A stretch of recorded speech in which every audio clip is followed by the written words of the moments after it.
m'appelle Mathias Delpé et je suis responsable de la recherche et développement au sein du pôle mer de Suez. Alors on utilise l'intelligence artificielle pour traiter des données environnementales, pour proposer des services de surveillance de l'environnement et d'aide à la gestion, en particulier de la qualité des milieux aquatiques.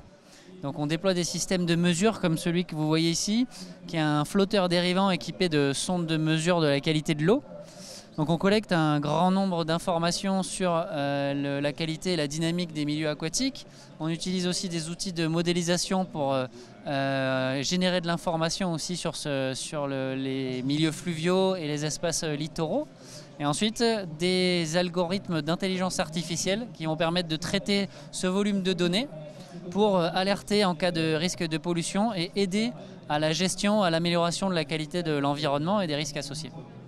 Et pour nous, c'est très important donc, dans notre domaine qui est les sciences environnementales et en particulier appliquées à la gestion des milieux fluviaux et littoraux.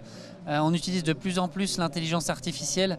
On a des outils qui génèrent de plus en plus de données, des gros volumes de données en temps réel qu'on doit analyser. Et l'intelligence artificielle va prendre une place de plus en plus importante là-dedans pour arriver à mieux prédire l'évolution du milieu, en particulier dans le contexte du changement climatique et de toute la pression que ça exerce sur l'environnement aquatique.